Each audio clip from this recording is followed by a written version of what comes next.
Hey there, everyone. Rather than post just a photo of my things and then reflect on it after, I thought I'd try to combine the two in a bit of a neat way and give you a live tour of what I have here in my bag. You might be quickly perusing what I've got here, but I'll be explaining what I carry in the messenger bag in a little bit more detail. So I switched over to carrying a messenger bag over a Herschel bag when I first started teaching about 5 years ago. The thought process was I wanted to look less like a high school student because I was fairly young when I started teaching and I thought it would make me look more official, let's say. So moving on to the items inside the bag, I've got my laptop here that I bought when I first started teaching so that I'd be able to connect with the students whether or not it was for PowerPoints or be able to share resources or access attendance just in case there wasn't a computer in a shop space. A little background, I'm a shop teacher in BC. So that includes teaching things like automotive, woodworking, electronics, drafting, robotics, all of that beautiful subject area so to do with trades. So being able to have a device that's able to access the internet and post attendance and whatnot from a space that I can observe all the students and make sure they're safe was a key item for me, knowing that that might not be provided to me. I've got a mouse as well here. I love this mouse because it's able to connect between 3 different devices. So if I'm working off of this laptop, let's say near a desktop, and I need to have 2 devices going on and be able to quickly switch and not have to trade hands for a different mouse and just use it by a press of a button. I have a dongle here as well for my phone, so I can plug any one of the USBs that I have between here. Another dongle that plugs into the laptop and allows me to use a whole plethora of I/O. I've got a spare watch. That's in case I do misplace my own watch. I've always got one in the bag. In the wood shop, being very punctual and paying attention to when cleanup has to happen or certain demos along the day is really important to me. So being able to carry around a second watch just in case, it might be a little weird, but it totally suits my purposes and I love being able to do that.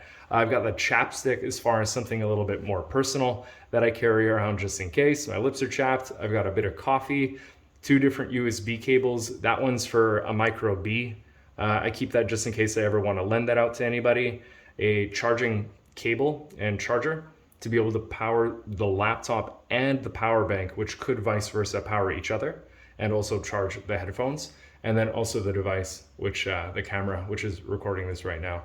I've got my keys for the school, the carabiner that it's attached to, so I can quickly hot swap my own house keys, and a daily driver USB. So there's a fun saying that I remember, I can't remember who told me it, but it was there's 2 types of people in the world, which is people that don't back up their data and then people who haven't lost any of their data.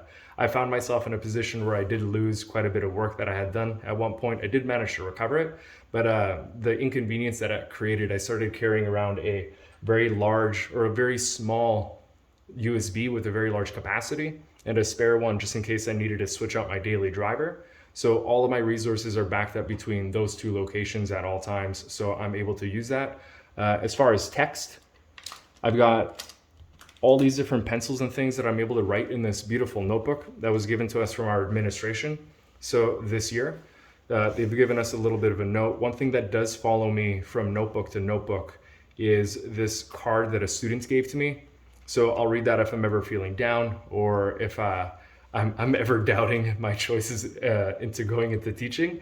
And then same here, these little pieces of paper here are from summer camp that I had worked at UBC. There, at the end of the camp, we had given each other all little positivity slips about things that we enjoyed about each other and things that we looked forward to people bringing to each day as far as energy and whatnot.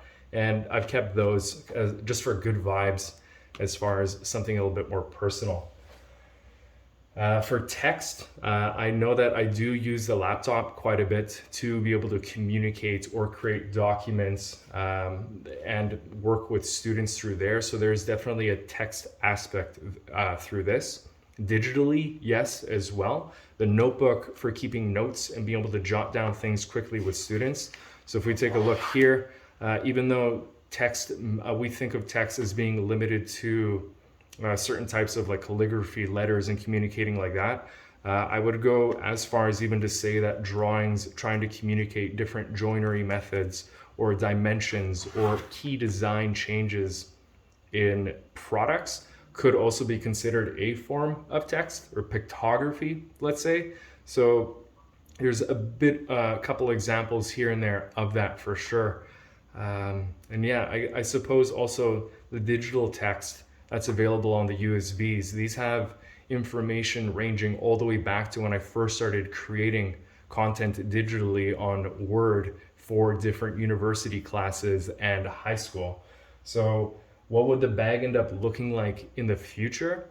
I'd say it's probably going to remain fairly much the same. Certain things will get updated, like if the mouse breaks or a USB dies or a pen runs out, that for sure. But I think the minimalistic approach that I have here for this little bag, things will get switched out, but it'll remain fairly much the same.